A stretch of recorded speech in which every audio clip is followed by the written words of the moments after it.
Jadi mahasiswa sekarang ini adalah mahasiswa TikTok, mahasiswa KP.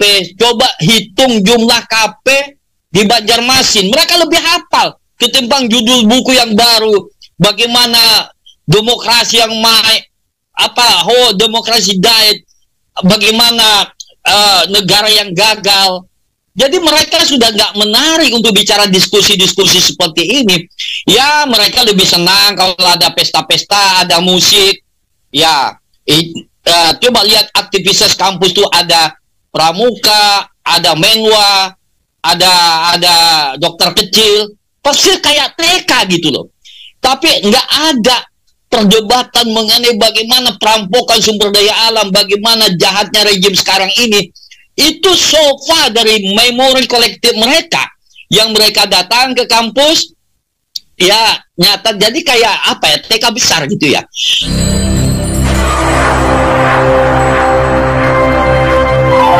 Silakan dokter, diberikan pandangannya dokter sebagai Panglima Revolusi Indonesia, mendampingi Bang Faisal Asegaf sebagai Komandan Revolusi Indonesia, dan Adinda Afandi Ismail sebagai tokoh mahasiswa revolusioner. Kira-kira begitu. Silakan.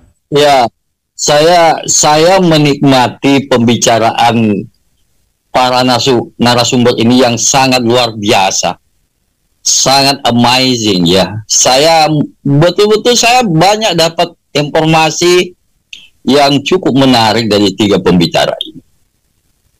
Semuanya benar semua. Inilah realitas politik kita. Jadi kita sekarang ini berada pada satu era namanya political decay. Jadi berada pada pembusukan politik yang terstruktur dan dilegitimasi oleh negara. Ya, partai politik ini kan sudah busuk semua ini ya. Tadi Mas Permana menyebut partai politik. Ya, ada partai yang menjual-jual Islam. Ini kan ada juga partai yang tidak jelas identitas kelaminnya kan. Ya, dibilang Islam juga, nasionalis juga. Lalu apa bedanya dengan partai yang memakai simbol Islam dan nasionalis? Enggak ada, sama saja. Semuanya busuk semua ini. Nah, oleh karena itu, sekarang ini masyarakat mencari identitas jati diri dia. Ya, karena sudah nggak percaya lagi dengan partai politik. Nggak percaya lagi dengan negara. Jadi muncul nama statelessness feeling. Stateless, ya. Jadi ada jutaan, ada puluhan juta rakyat Indonesia yang mengalami stateless. Jadi statelessness feeling. Perasaan tidak memiliki negara. Ya, tidak hadir negara di dalam kehidupan mereka. Jadi mereka mencari jati diri sendiri di luar negara. Ya, petani, nelayan, warga yang hidup di perbatasan Sarawak, Sabah, Malaysia, di Kalbar, di Kaltim, itu banyak sekali ya merasa tidak memiliki negara. Ya, kalau kita tanya, apakah Bapak bangga menjadi warga negara Indonesia? Ya, saya tetap NKRI di dadaku dan Mahathir Muhammad di perutku. Artinya ya KTP-nya ya Indonesia, tapi dia cari ekonominya di Malaysia dengan cara kerja nyelundup lah macam-macam. Jadi Mas Faisal Asegaf dan teman-teman semua, betapa banyak di negeri ini orang tidak merasa memiliki negara, yaitu penyakit stateless, tidak hadirnya negara secara politik dan ekonomi. Ya, lihat aja di masyarakat di kepulauan kecil, petani dan nelayan. Jadi kita nggak usah lagi bicara NKRI. NKRI ini kan hanya yang pasif mengucapkan NKRI kan kita saja. Ya, coba kita ke perbatasan. Mana mereka mau mendengarkan bicara NKRI, bicara Pancasila? Mereka semua ngomong absurd dan itu omong kosong semua itu. Ya, ini yang terjadi dalam realitas sosial politik ekonomi kita. Ekonomi yang sudah diacak-acak oleh kekuatan oligarki. Saya selalu bilang bahwa kita ini sebetulnya lebih jahat daripada zaman VOC sekarang ini. Ya, kita hidup di era VOC baru sekarang ini. Ya, bagaimana merampok sumber daya alam, kekayaan. Sekarang ini bukan hanya merampok sumber daya alam, merampok hati nurani rakyat, bagaimana mengakumulasi sumber daya politik di tangan segelintir orang. Dan bukan hanya itu, bagaimana POC sekarang ini mengatur-ngatur soal agama, mengatur-ngatur soal hati dan pikiran rakyat. Jadi rejim sekarang ini, ya, di era demokratisasi sekarang ini, itu lebih bahaya dan lebih jahat dari POC zaman kolonial Portugis dulu. Ya, banyak tulisan setiap hari kita dipertontonkan bahwa hari ini itu lebih jahat dari zaman Orde Baru. Jadi kita back to political ignorance. Kita kembali ke alam politik jahiliyah jilid kedua sekarang ini. Begitu Mas Slamet.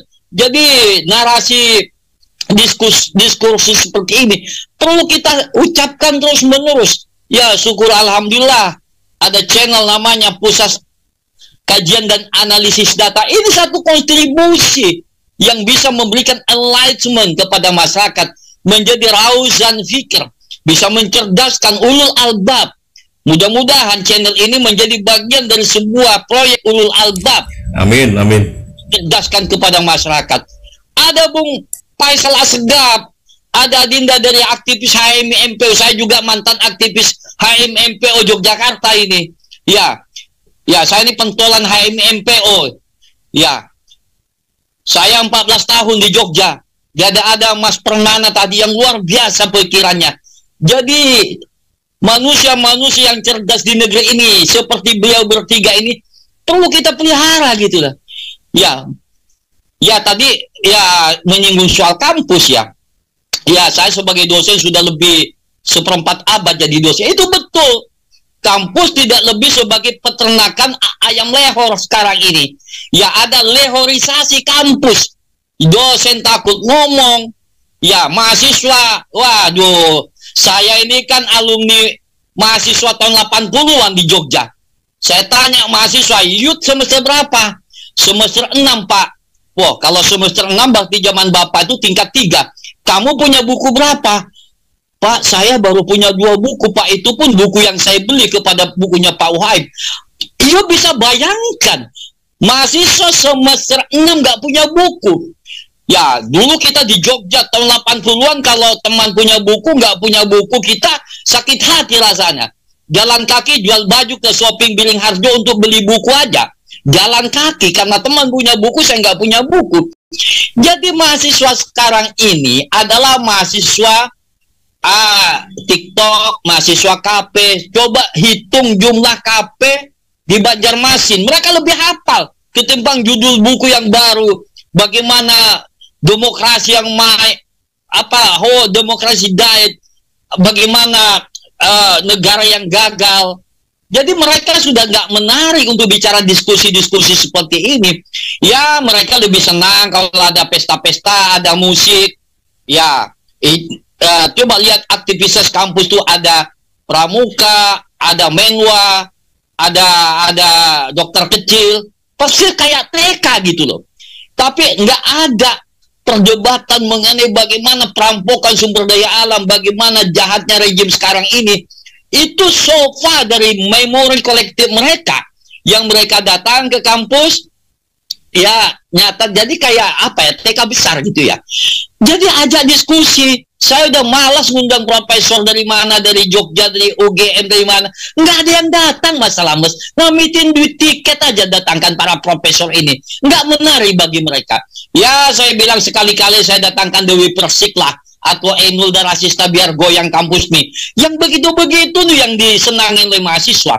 Tapi bicara soal bagaimana abuse of power, bagaimana praktek rent seeking, bagaimana kejahatan kepala daerah yang merampok sumber daya alam, bagaimana menggunakan institusi kekuasaan melakukan praktek rent seeking, dan bagaimana korupsi berjamaah dengan para koloni bisnis mereka karena dia yang membiayai waktu pilkada dan dia menjadi supporting financial. Mereka tidak pernah tertarik dengan seperti itu. Ya, mahasiswa lebih banyak musik-musik di kampus yang mengganggu orang kuliah. Jadi apa ya, ada yang hilang dalam tradisi. universitas kita sekarang. Saya mengamini apa dikatakan oleh Bung Faisal Assegaf. Kampus tidak lebih sebagai peternakan domba, peternakan ayam lehor. Bagaimana ayam lehor dibesarkan di kandang, yuk silakan kencing berak di kandang, tapi kamu jangan teriak di luar kandang. Ini sisa-sisa warisan jahiliyah Yusuf zaman depolitisasi kampus NKK-BKK tahun 77-78, dan itu running well menjadi warisan hari ini. Apalagi sistem pendidikan sekarang, yang menteri yang sekarang yang nggak terlalu pintar jadi menteri pendidikan sekarang ini, kampus merdeka, merdeka belajar. Saya sebagai dosen kok nggak pernah paham ini. Saya merdeka belajar, kampus merdeka, dosen sibuk membuat urusan-urusan administrasi stek benges BKD, laporan-laporan beban kinerja dosen. Kapan dosen baca buku? Ini lagi yang menjadi masalah. Ini sebuah kejahatan pendidikan di Indonesia. Mau jadi profesor harus Scopus gitu ya. Ya ini banyak jadi mafia Scopus. Makanya di Indonesia ini banyak, saya ingat Bang Ridwan Saidi, banyak profesor teh botol, profesor teknorat bodoh dan tolol gitu ya. Ya karena orang bisa beli jurnal Scopus gitu. Jadi ini Mas Slamet ya, atmosfer akademis kita ini tidak lagi membangun how to buy human being, tapi dipersiapkan, kata tadi yang dari Makassar, siapa itu? Adinda Afandi Ismail. Bang Bung Ismail, dipersiapkan menjadi skrup baut-baut ya, jadi masuk di dalam mesin oligarki ekonomi, menjadi pengisi 4.0. Jadi kampus sudah kehilangan idealisme, ideologi. Ya bagi saya nyuwun sewu, kampus tidak lebih hari ini sebagai pabrik ijazah saja, para di ijazah, kemudian setelah lulus bingung cari kerja. Ya karena ya memang juga nggak punya skill gitu ya. Jadi memperpanjang pengangguran sarjana gitu, sarjana pengangguran. Oke, saya sangat prihatin melihat dunia perguruan tinggi kita sekarang. Di Indonesia ini kan ada lebih 4.000 universitas. Malaysia itu nggak sampai 30.000. Saya 3 tahun di Malaysia. Jadi kita ini tidak lebih ya sebagai tempat pabrik ijazah lah. Ya, peternakan domba-domba. Oke, Dr. Muhammad Wahab. Ya, cukup ya Dr. Muhammad Wahab ya. Oke. Terima kasih Dr. Muhammad Wahab As'ad.